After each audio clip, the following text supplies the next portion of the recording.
Praise the Lord. ஹல்லேலூயா. இன்று நம் ஆண்டவராகிய இயேசு கிறிஸ்து உங்களுக்கு தருகின்ற இறைவார்த்தை லூக்கா சுவிசேஷம் 5ஆம் அதிகாரம் 10வது வசனம். அப்பொழுது இயேசு சீமோனை நோக்கி, பயப்படாதே, இது முதல் நீ மனுஷனை பிடிக்கிறவனாய் இருப்பாய் என்றார். ஆமென். ஹல்லேலூயா. இங்கே நாம் பார்க்கும் பொழுது இந்த சீமோன் பேதுரு முதலாவது முழுவதும் மீன் பிடிப்பதற்காக பிரயாசப்பட்டும் ஒன்றும் அகப்படாமல் ஏமாந்து வந்த நேரத்தில் ஆண்டவராகிய இயேசு கிறிஸ்து சொல்கின்றார், ஆழத்திலே வலையை போடுங்கள் என்று சொன்ன பொழுது பேதுரு அங்கே சொல்கின்றார், நான் முழுவதும் பிரயாசப்பட்டு எனக்கு ஒன்றும் கிடைக்கவில்லை, ஆகிலும் உம்முடைய வார்த்தையின்படி நான் போடுகிறேன் என்று சொன்ன பொழுது வலைகள் கிழியத்தக்க மிகுதியான மீன்களை அங்கே பிடித்தார் என்று நாம் பார்க்கின்றோம்.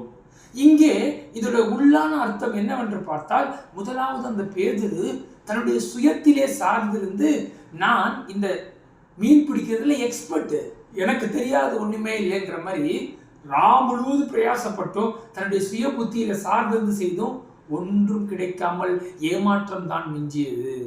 இந்த பேதுருவை இயேசு சந்தித்த பொழுது இந்த பேதுரு இயேசுவின் வார்த்தைக்கு செவி கொடுத்தபடியினால் அவர் வலைகள் கிழியத்தக்க திரளான மீன்களை பிடித்தார் என்று நாம் பார்க்கின்றோம்.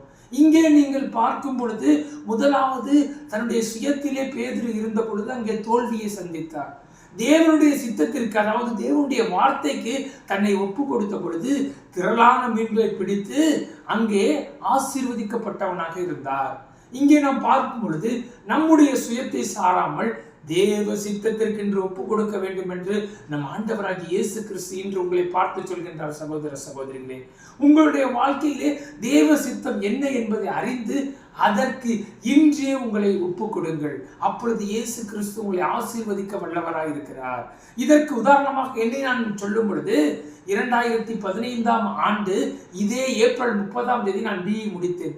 இன்றோடு 10 வருடங்கள் நிறைவு பெறுகிறது. நான் என் சுயத்தை சார்ந்திருந்தபடியினால் இந்த பேதுருவை போல இருந்ததினால் 10 வருடங்களில் என்னுடைய வருமானம் 0. நான் ஆண்டவருடைய வார்த்தைக்கு செவி கொடுத்து இந்த வேதத்தை இப்பொழுது நான் எடுத்தபடினால் இயேசு என்னை பார்த்து சொன்னார், திரளான மீன்களை நீ அறுவடை செய்வாய் என்று. நான் என்னுடைய வாழ்க்கையில் இந்த இயேசு கிறிஸ்துவுக்காக அவருடைய சித்தத்திற்கு என்னுடைய வாழ்க்கையை ஒப்பு கொடுத்தபடியினால் இன்று ஆசீர்வதிக்கப்பட்டவனாக இருக்கிறேன். அதுபோல நீங்களும் உங்களுடைய வாழ்க்கையில் தேவ சித்தத்திற்கு ஒப்பு கொடுக்கும் பொழுது தேவன் உங்களை ஆசீர்வதிக்க வல்லமை உள்ளவராக இருக்கிறார். சகோதரர்களே, நாம் ஜெபிப்போமா? ஸ்தோத்திரம் தகப்பனே, துதிக்கிறோம் அப்பா.